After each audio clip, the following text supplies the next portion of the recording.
Viva Voz, com Vera Magalhães.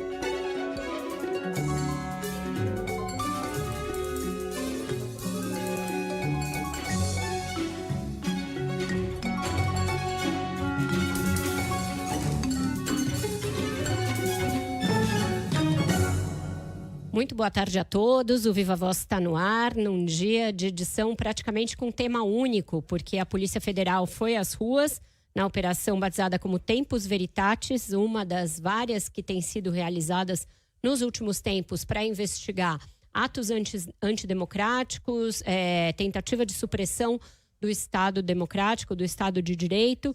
Teve como alvos assessores próximos ao ex-presidente Jair Bolsonaro, ex-ministros de Estado que foram alvos de busca e apreensão e de outras medidas cautelares e que deverá ter novos desdobramentos no futuro, porque ela parece ser apenas o primeiro passo das consequências da delação do tenente-coronel Mauro Cid. Parece ter sido o amálgama ali a justificar tantas operações contra tantos alvos. A gente vai trazer os detalhes com a nossa reportagem, analisá-los aqui para vocês e também trazer uma entrevista com o professor associado de Direito Constitucional da UFMG, Emílio Peluso Nedermayer, que vai nos ajudar a tentar entender as consequências e os próximos passos dessa operação. Carol Moran, boa noite. Oi, Vera, boa noite para você. Dia quente. Vamos começar então já com a nossa reportagem. A Samantha Klein traz um resumo aí desse dia tão quente no noticiário. Oi, Samantha, boa noite para você. Oi, Carol e Vera. A operação da Polícia Federal desta quinta-feira, está recheada de informações baseadas em mensagens de texto, gravação de uma reunião ministerial realizada lá em julho de 2022, ou seja, pouco antes das eleições e quando já era planejada uma tentativa de golpe, segundo a APF, além de registros de entrada e saída em prédios públicos, a exemplo do Palácio do Planalto e também Palácio da Alvorada. As provas foram citadas na decisão do ministro Alexandre de Moraes, que autorizou a operação de hoje. Segundo a Polícia Federal, Bolsonaro recebeu uma minuta de golpe e pediu a edição dessa minuta. Ele pediu para retirar os nomes do ministro Gilmar Mendes, do Supremo, e do presidente do Congresso Nacional, Rodrigo Pacheco, como possibilidades de prisão em caso de confirmado um golpe, e manteve o nome do ministro Alexandre de Moraes. E o objetivo era realmente prendê-lo. Conforme as provas colhidas até o momento, Bolsonaro recebeu o material do Felipe Martins, que era o assessor de assuntos internacionais do presidente, e também do advogado Amaury Saad, apontado como autor do texto. Essas informações, portanto, estão nessa decisão que autorizou as prisões e busca contra o núcleo duro do ex-mandatário, presidente Jair Bolsonaro. Vera e Carol. Exatamente, Samantha, chama muita atenção essa reunião do dia 5 de julho de 2022. Ao meu ver, é a peça mais grave contida ali nos pedidos da Polícia Federal, que foram acatados na íntegra pelo ministro Alexandre de Moraes, também avalizados pelo Ministério Público Federal. Conta um pouquinho para a gente sobre esse vídeo. Ele foi encontrado na casa do tenente-coronel Mauro Cid, e o que ele descreve e o que os participantes falam ali que pode ensejar novas ações no futuro. Ali, o próprio ex-presidente Jair Bolsonaro, ele pede comprometimento dos ministros, dos seus aliados, com a intensificação da difusão de desinformação e ataques diretíssimos ao sistema eleitoral, às urnas eletrônicas. Inclusive, a gente tem aí, a gente vai lembrar aí de um nome que acabou surgindo, de nomes que surgiram, em que Bolsonaro trouxe à tona uma série de discursos que não condiziam com a realidade. Nunca se provou falsificação ou alteração nas urnas eletrônicas, até porque elas não têm contato com a internet. Mas nessa reunião, o que se previa era justamente planejar os próximos passos, Vera e Carol. E o próprio, a gente tem ali manifestações como do próprio Augusto Heleno, né? Ele trazia ali aquela frase que acabou sendo uma das manchetes do dia de hoje. Sim. Eu tô até só achando aqui a frase direitinho. Falando sobre virada de mesa, né? Isso, da virada de mesa, que a virada de mesa ela tinha que acontecer antes das eleições. Ou seja, o objetivo era minar mesmo os poderes e minar o TSE. Trazer ali informações a ponto de fazer com que uma parcela significativa da população não acreditasse na lisura das urnas eletrônicas. E não à toa a gente viu aquela campanha pelo voto impresso, ainda um pouco antes, né? Ainda no final de 2021, cidades do Brasil inteiro, a gente via aqueles outdoors, inclusive, pedindo ali voto impresso e tinha um outro termo ainda que o pessoal utilizava, né? Auditável, Exato. voto impresso e auditável. Então, essa foi uma reunião que foi gravada. Inicialmente, a informação que se tem é que Bolsonaro não saberia, mas foi um vídeo encontrado no computador do Mauro Cid, o tenente-coronel Mauro Cid, que fez delação premiada. Inclusive, a operação de hoje tem muita base nessas informações que foram coletadas junto com o ex-braço direito de Jair Bolsonaro. O tenente-coronel, então, tinha muita informação a respeito de tudo que vinha acontecendo. Inclusive, ele é apontado como uma das pessoas, e aí com a ajuda de outros assessores também, de estar planejando e financiando a vinda de manifestantes para Brasília no dia 15 de novembro de 2022, ou seja, 2 semanas depois do segundo turno das eleições, que teve aí a consagração da vitória de Lula, ainda que por pouca diferença de votos em relação a Bolsonaro. Mas a gente tem aí nessa decisão de Alexandre de Moraes autorizando a operação de hoje, informações aí, troca de informações entre o major do Exército, Rafael Martins de Oliveira, discutindo com Mauro Cid um gasto de R$100 mil para trazer pessoas para aquele ato antidemocrático do dia 15 de novembro de 2022. E esse dinheiro era para custear a viagem, custear alimentação, materiais dessas pessoas, o que indica que esse apoio não era tão popular assim. Sim. Ou seja, tinha quem financiava essas pessoas a virem. E, enfim, várias provas ao longo dos últimos meses já vinham mostrando, inclusive os financiadores, não somente os executores dos atos do dia 8 de janeiro, né, Vera e Carol? Mas esse é um outro ponto, inclusive uma proximidade, um próximo passo do próprio STF. Pois é, te perguntar, você falou de financiadores, enfim, quem era responsável pelo que? A denúncia, ele estabelece alguns núcleos ali, né? Pois é, acabei avançando sobre isso, tinha vários núcleos, inclusive núcleos ali estabelecidos, de núcleo de desinformação, para regimentar as pessoas, os comandantes, e um grupo radicalizado dentro das Forças Armadas, inclusive, tentava regimentar outros comandantes. Carol, por exemplo, então, ministro da Defesa, o general Braga Neto, buscava trazer para o lado dos golpistas o comandante do Exército, o general Gomes Freire. E por ter rejeitado, Gomes Freire acabou sendo alvo de mensagens de baixo calão. Inclusive, o Braga Neto chamou ele de cagão, e isso aparece nessas trocas de mensagens obtidas aí pela investigação da Polícia Federal. Segundo esse relato ainda, o chefe da aeronáutica na época, o brigadeiro Carlos Batista Júnior, também não quis embarcar no plano golpista, e aí ele acabou sendo alvo de bullying em troca de mensagens também. Comparavam ele com um personagem da escolinha do professor Raimundo, o Batista, que seria um pouco pouco desprovido de inteligência, né? Então a gente viu aí essas imagens também. O ex-comandante da Marinha, Almir Garnier Santos, por sua vez, dizia que tinha poder para arregimentar as tropas assim que o presidente Bolsonaro convocasse.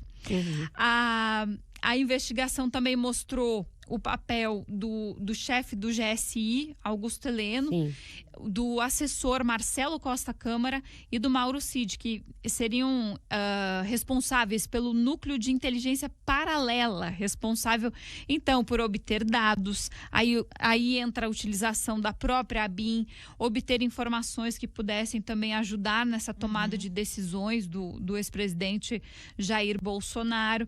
E, inclusive, com isso, havia também um monitoramento, inclusive de localização, de deslocamento, de lugares onde o ministro Alexandre de Moraes ia, né? A gente viu mensagens, inclusive, nessa decisão do Moraes, mostrando ali relatos de viagens de Alexandre de Moraes para São Paulo e depois dizendo que ele retornaria para a posse do presidente Lula, por exemplo, Carol e Vera. Obrigada, Samantha. A Samantha está no ar desde cedo, trazendo a cada hora um desdobramento. A decisão tem 135 páginas, eu informei isso no meu blog no Globo ainda antes do ministro levantar o sigilo. Avisei que isso aconteceria, Carol.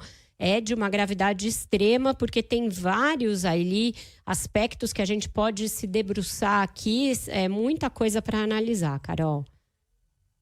Pois é, antes de chamar a Milena Teixeira, que tem alguns outros aspectos, Vera, queria te ouvir um pouco. A Samantha falou dessa questão do vídeo, né?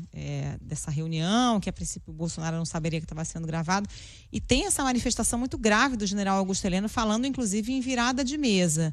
Esse vídeo vai vir a público porque me parece um elemento muito crucial, né, Vera? Para mim também, desde cedo, o vídeo está ali no topo das coisas graves que tem nessa operação de hoje, Carol. E eu questionei autoridades que estão na investigação a respeito disso, já que caiu o sigilo de tudo, se o vídeo viria a público, como, por exemplo, a gente teve acesso àquele vídeo da reunião ministerial da pandemia de 22 de abril, em que o Bolsonaro fala também atrocidades. Por enquanto, não vai ser levantado o sigilo desse vídeo. A gente vai permanecer com a transcrição desses trechos que foram disponibilizados aí na petição da PF e que depois estão reproduzidos também na decisão do ministro. Então, não vai levantar esse sigilo. E eu também perguntei se isso não seria suficiente para ensejar medidas mais graves em relação a esse grupo que está lá, que é o grupo decisório, né?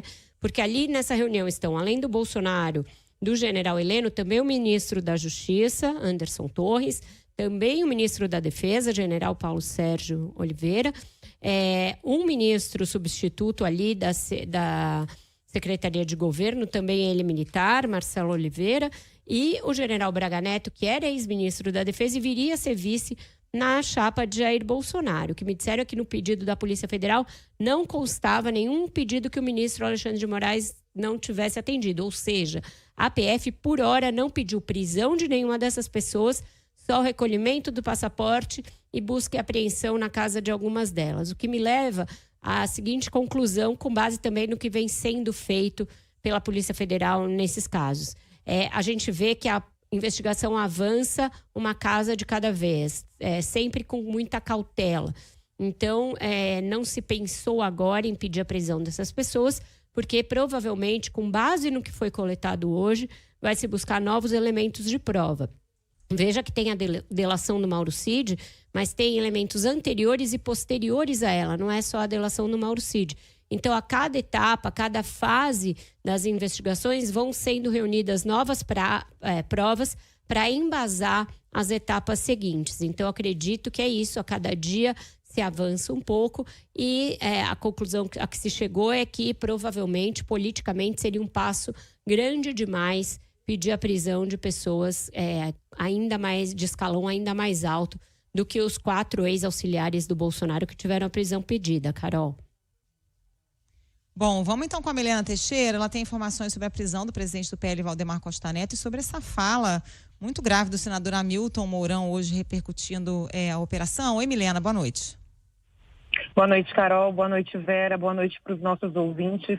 Carol, o presidente do PL, Valdemar Costa Neto, continua prestando esclarecimentos aqui na sede da PF.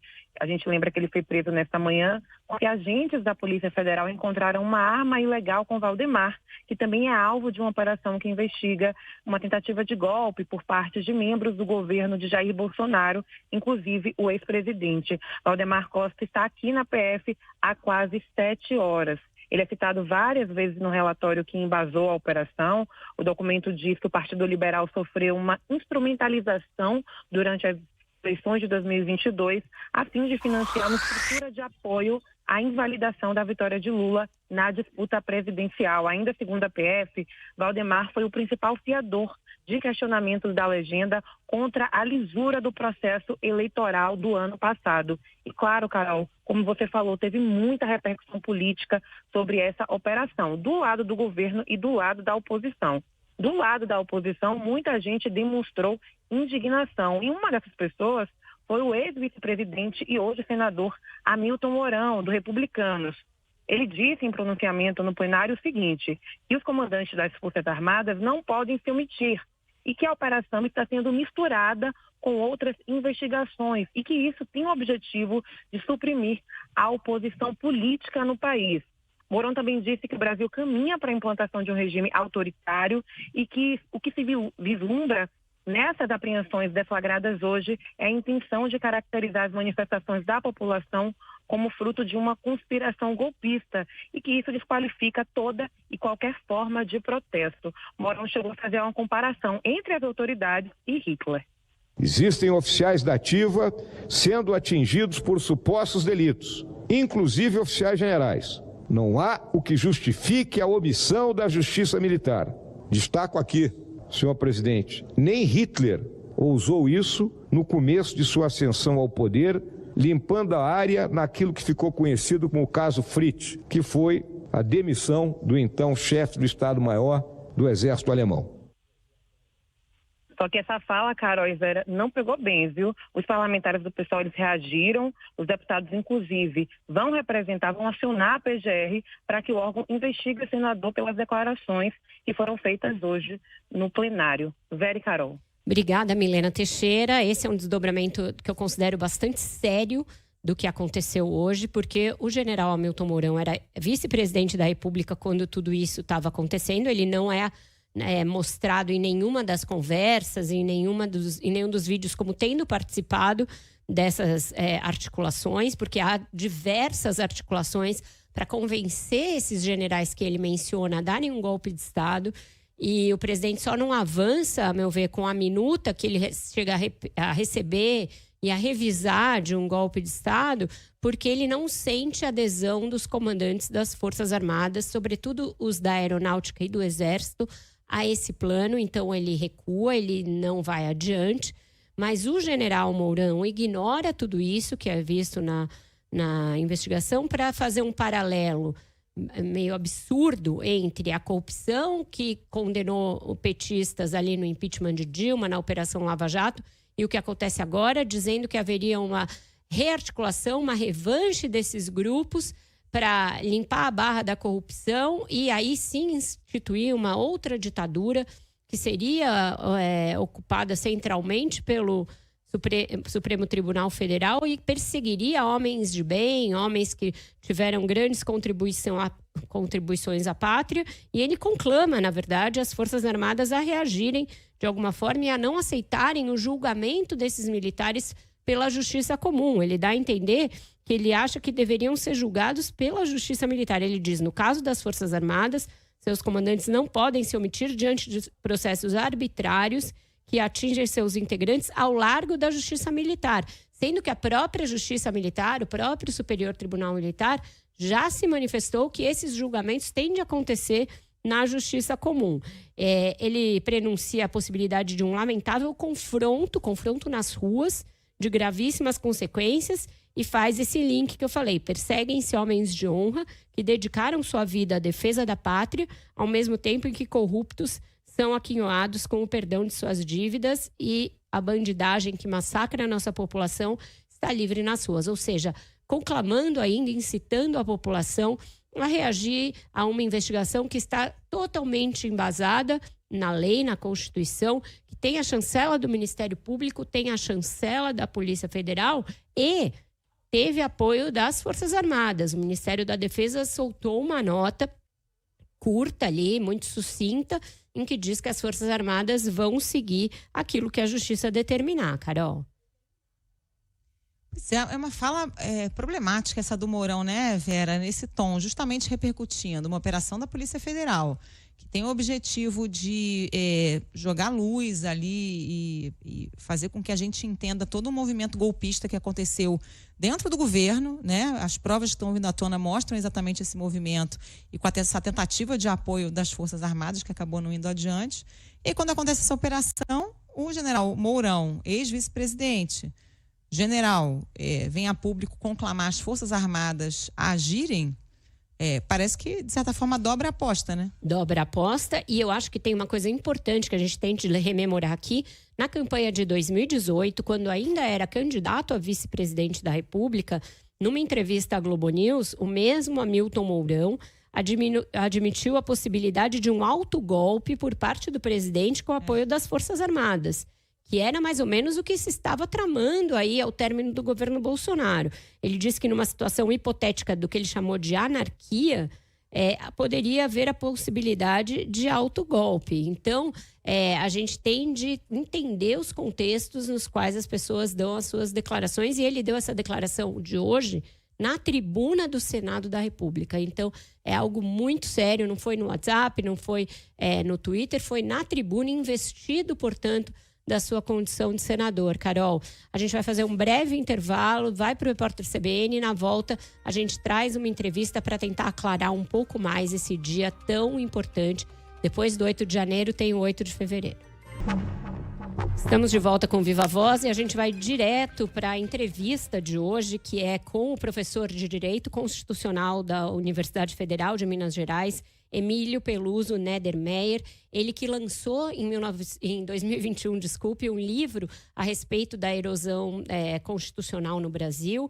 Ele lançou esse livro em inglês e acho que hoje, né, professor, o senhor teve ali um CQD, como queríamos demonstrar, do seu livro, nas 135 páginas do ministro Alexandre de Moraes, que o senhor também fez uma thread no ex-Twitter, dissecando ponto a ponto. Boa noite. O que o senhor destaca para a gente de mais grave, mais relevante na operação de hoje? Boa noite, Vera. Boa noite, Carolina. De fato, esse é o tipo de confirmação que a gente menos desejava de ter, né? Eu encerrava o livro, na verdade, achando que a gente ia ter um processo de degradação muito incisivo, que poderia acabar descambando numa tentativa de ruptura, mas eu nunca achei que isso pudesse se tornar efetivo e que pudesse ter sido tão bem planejado como foi planejado segundo a decisão de hoje do ministro Alexandre de Moraes. Eu acho que o central que a gente pode destacar dessa decisão é que ela, de um lado, está fundamentada numa série de elementos que vão muito além da delação do Mauro Cid, né? Tem várias conversas, várias discussões, vários debates anteriores em reuniões, gravações de reunião, discussões anteriores com militares de alta hierarquia, né, de alta patente, em algo que tem início ali, ou que é documentado na decisão a partir de julho de 2022, mas que provavelmente deve ter feito parte de uma discussão anterior, né, que deve ter acompanhado quase todo o mandato do ex-presidente Bolsonaro, né? E isso indica para nós que tem ali uma série de indicativos de materialidade, de crimes que atentam contra o Estado Democrático de Direito, que não estão, na verdade, apenas concretizados nas atitudes, em tudo aquilo que aconteceu no 8 de janeiro do ano passado, né? O que a gente pode perceber é que, na verdade, a coisa toda foi pensada, foi financiada, foi construída, foi definida politicamente, contava com uma assessoria de inteligência que, no final das contas, né, implicava num desvio de finalidade da própria ABIN, né, chamada ABIN paralela, e que está de uma forma muito bem desenhada e que vai, eu espero, redundar em responsabilização desses agentes.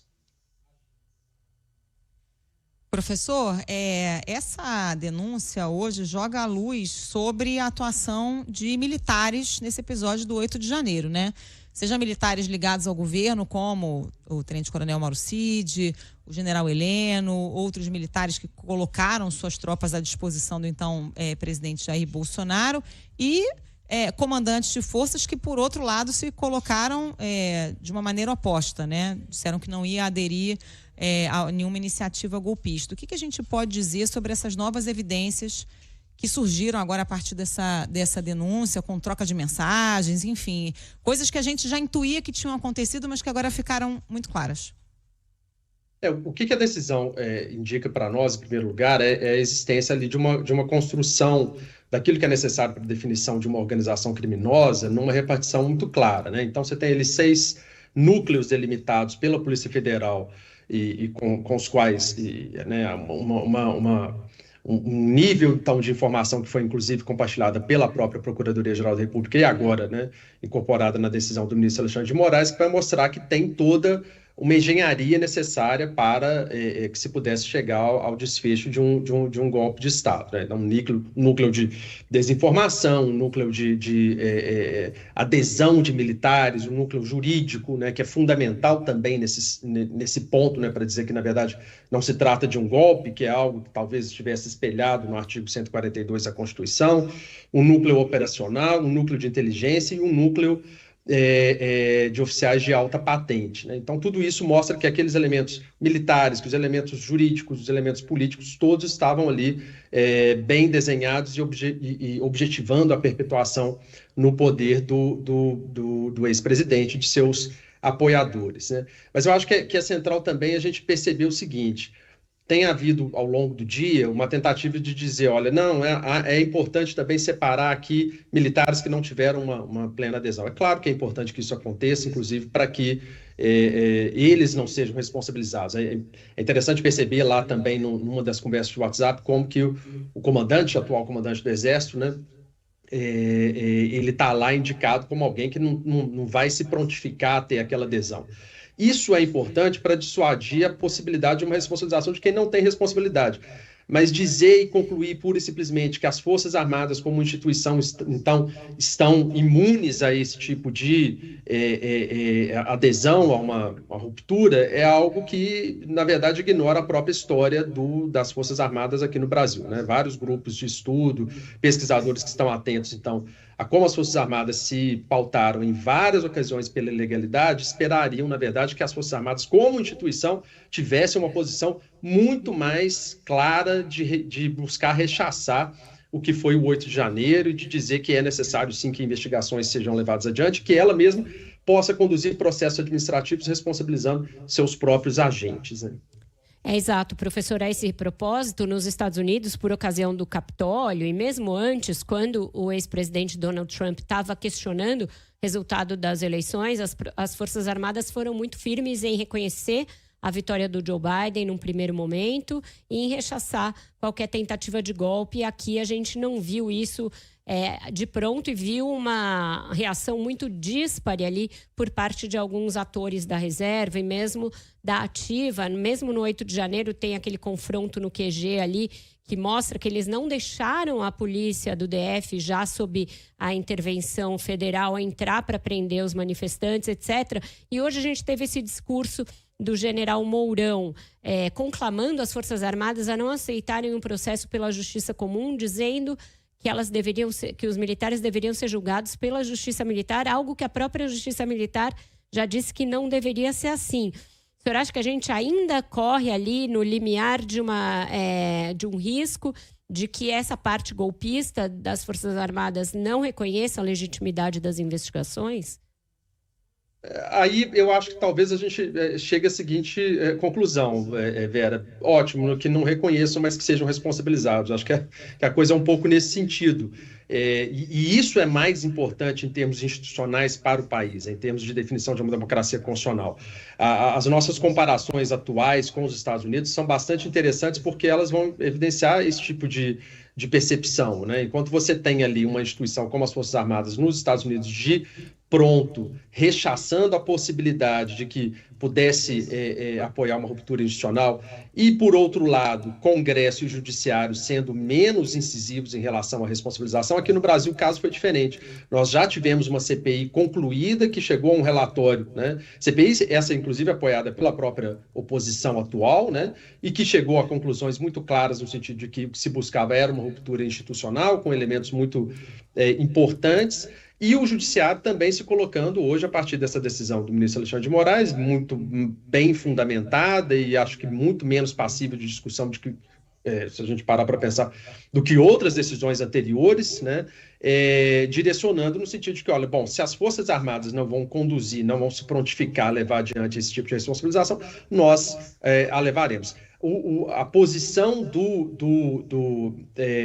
general Mourão, senador hoje Mourão, né, ela é, na verdade, a posição que está ali, de alguma forma, cercando a própria história institucional das Forças Armadas no país, no sentido de que, olha, não, nós podemos, caso os demais poderes de Estado não atuem, nós podemos interferir na política, atuar na política de maneira, inclusive, a violar o próprio Estado de Direito e as instituições constitucionais que o país detém.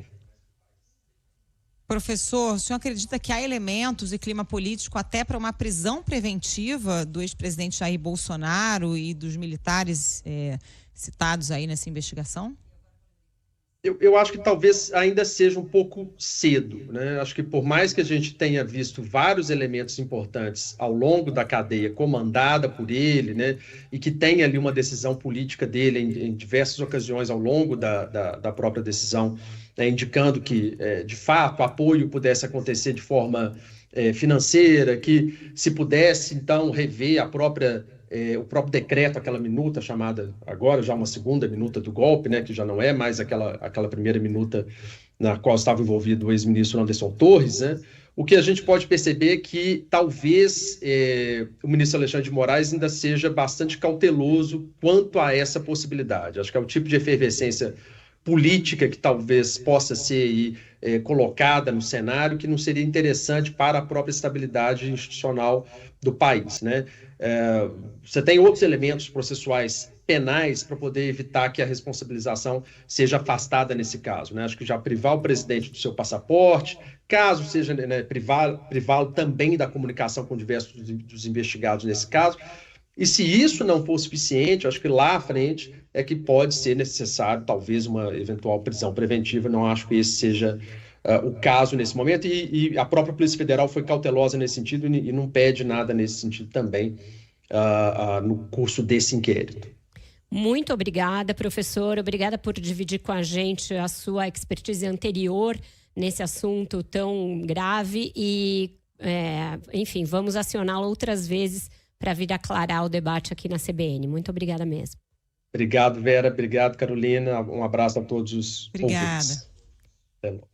É isso, Carol. Eu pego a partir daí, porque o que eu apurei vai exatamente ao encontro do que o professor falou para a gente. A Polícia Federal não quer se precipitar, tem evitado ali ações que podem gerar vitimização dos alvos ou que possam colocar ali lenha na fogueira dessas teorias da conspiração de que haveria uma ditadura do Supremo ou uma tentativa de perseguição indistinta à oposição e à direita no Brasil. Então, está indo um passo por vez.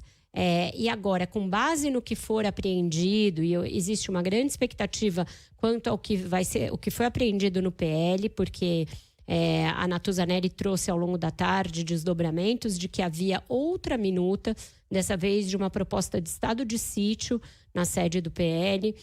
O que for encontrado com o assessor Felipe Martins, que tem uma coisa nebulosíssima, porque ele sai do país com Jair Bolsonaro ali nas vésperas da posse, no avião presidencial, e não há registro de reingresso dele no Brasil, e, no entanto, ele foi preso em Ponta Grossa. Então, não se sabe nem direito as circunstâncias em que ele volta ao Brasil, o que for apreendido com ele, o que for apreendido com esses outros militares que tiveram a prisão decretada, e a gente ainda, na verdade, não viu quase nada do que tem de elemento de corroboração da delação do Mauro Cid, porque mesmo esse vídeo foi apreendido antes dele delatar. E quando você delata, está pressuposto que você tem de avançar em relação ao que as autoridades já detêm, já possuem. Então, deve vir mais coisa também, fruto da delação do Mauro Cid. E, a partir de agora, com os elementos que forem coletados com os outros investigados, o general Augusto Heleno, que começa a falar dessa ideia de infiltração de agentes da ABIN e é parado pelo próprio Bolsonaro, não, isso a gente conversa depois. Então, tem muitas coisas que podem ensejar novas provas, novas fases da operação, e tanto a Polícia Federal quanto o Ministério Público e o ministro relator estão muito alinhados nessa ideia de não dar passos mais largos que a perna. Vera, aliás, houve muita dúvida sobre a necessidade de prisão dos 4 ex-auxiliares do Bolsonaro, né? Elas estão bem embasadas? Essa foi a dúvida que eu mais tive de manhã, quando a gente tinha só a notícia da prisão, ainda não tinha as peças, e eu perguntei para todo mundo com quem eu converso ali, precisava prender? E falaram, quando você vir a investigação, você vai entender. E aí tem a justificativa de um a um deles, né? O Bernardo, que é o que ainda está foragido, não sabe se foragido, mas está no exterior, o coronel Bernardo Romão, que é quem aparece ali tramando com o tenente-coronel Mauro Cid várias coisas da investigação, e que tinha a missão de expor e pressionar os militares a aderirem a um golpe, a chamar os oficiais em formação das forças especiais, que é essa categoria chamada de kids pretos ali, que eram os que iriam pôr o bloco na rua, caso se decidisse fazer um golpe. Então, fala ali toda a conduta dele e diz que o fato dele ir para os Estados Unidos já poderia ser um primeiro passo para fugir de responsabilização. Então, essa é uma das razões elencadas para a sua prisão, e isso está dentro dos pressupostos de prisão. No caso do Major Rafael Martins de Oliveira, e aí se descreve, individualiza as condutas dele, tudo que ele fez, ele marcou uma reunião em novembro, com esses oficiais ali das forças especiais, ele tinha um nível grande de infiltração e tal, e se diz que era necessário ele ser preso por fazer parte desse núcleo operacional, e que não haveria como garantir que os atos que ele praticava haviam cessado e que ele poderia suprimir provas. No caso do Felipe Martins, essa saída dele do país é um dos elementos a embasar a justificativa, e também se fala que não se sabe se ele cessou a movimentação dele e que ele também poderia suprimir provas, Carol. Então, tem um embasamento de cada uma das prisões, e em relação a todos eles têm muitos elementos de prova na forma de mensagens, dessa minuta do golpe, etc. Vera, queria te ouvir também sobre a questão dos militares, porque fica muito clara a pressão sobre os militares para aderir ao golpe, né? Dá para dizer que passaram no teste da institucionalidade ou tem muitas variações de conduta? E aproveito para pegar também o gancho dessa fala do senador Hamilton Mourão, te ouvir um pouco se ela é capaz de inflamar a rua ou a caserna. Achei a fala dele muito grave, mas eu acho que a gravidade da operação colocou a caserna de molho, e aí não vai haver reação, mesmo porque o general Tomás, que é quem está no comando do Exército, que é a força que todo momento é mais demandada a aderir ao golpe, ele não tem essa conformação golpista, então eu acho que não vai acontecer nada, mas eu acho que nem todos passam no teste de integridade, né, Carol? O Bolsonaro chama os comandantes para sentir, para medir o pulso, a possibilidade de aderirem ao golpe, e ele sai com uma adesão do comandante da Marinha, que eu acho espantoso. E aí, por isso que o almirante Almir Garnier está nos investigados e foi alvo de operação de busca hoje. Mas ele não obtém esse mesmo aval do Exército. E aí, o comandante do Exército, Marco Antônio Freire Gomes, general Marco Antônio Freire Gomes, é submetido a uma saraivada de críticas de toda a ordem, que a gente já trouxe aqui ao longo do dia, pela nossa reportagem. E também o brigadeiro da Aeronáutica, Carlos de Almeida Batista Júnior, também não adere. Então, nesses dois, a gente vê ali alguma contenção institucional. Mas dali para baixo, do nível de generais para baixo, e mesmo generais como o general Estevan Casteófilo Gaspar de Oliveira, que era o comandante de operações terrestres, esses têm aí elementos de sobra para que sejam continuadas as investigações em relação a eles, que eles sejam alvo de punições da justiça e deveriam ser alvo de punições internas, disciplinares também nas Forças Armadas, algo que ainda está por acontecer e que, por enquanto, a gente não vê sinais.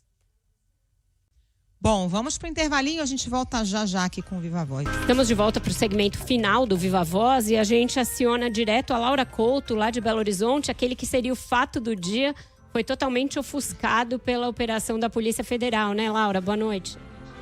Exatamente, Vera. A informação que a gente tem, boa noite para você também. A informação que a gente tem é que o brasileiro Begolean Mendes Fernandes, suspeito de matar o amigo, também brasileiro Alan Lopes, de 21 anos, em Amsterdã, vai ficar internado em uma clínica psiquiatra por tempo indeterminado. Essa decisão da justiça holandesa foi divulgada nesta quinta e confirmada pela CBN, pela família da vítima. Além da internação, a justiça determinou ainda que Begolean indenize a família de Alan Lopes em cerca de 20 mil euros. Segundo Camila Lopes, irmã de Alan, as apurações confirmaram que Begolean premeditou o crime e chegou a fazer pesquisas na internet sobre a pena por matar outra pessoa no país. Mesmo com que ele tenha premeditado o crime, eles acreditam que no momento em si, né, no momento do crime, ele estava com a esquizofrenia, né? Ele estava com paranoia, mas não descarta que ele premeditou, que ele veio estudando, né, essa possibilidade já de chegar e fazer o que ele fez no dia 26. A gente viu aí a entrada da Laura falando de um caso, né, escabroso aí de polícia, que a gente vai tratar mais para frente na CBN, mas o que eu queria falar com ela era, claro, sobre a visita do presidente Lula com uma entourage de ministros e presidente do Senado Federal, Rodrigo Pacheco, a Belo Horizonte.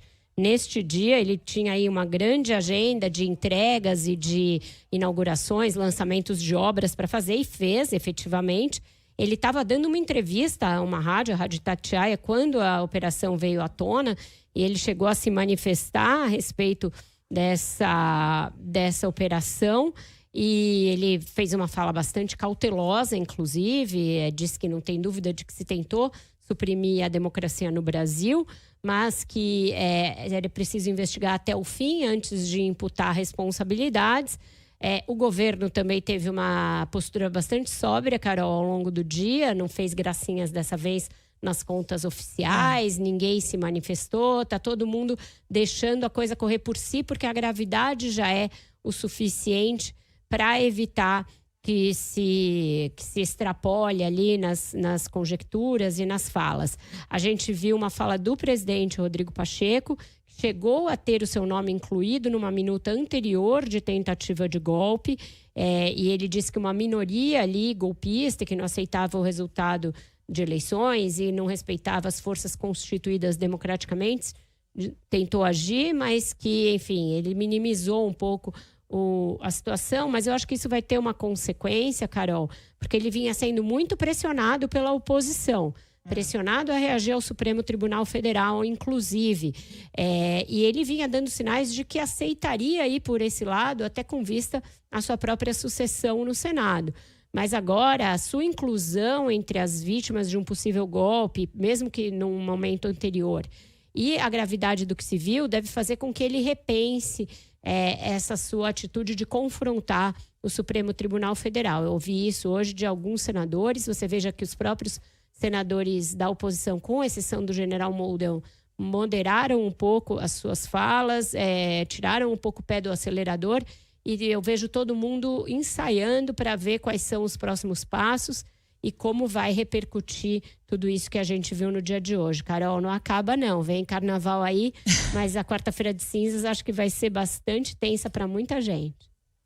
E a gente que está de plantão, amiga, já tô aqui tensa pensando nesse plantão de carnaval. Tomara amanhã que seja tem mais, pré-carnaval ainda, mas amanhã ainda é dia útil, pessoal. Então, é verdade. A gente volta aqui no Viva Voz com muita informação.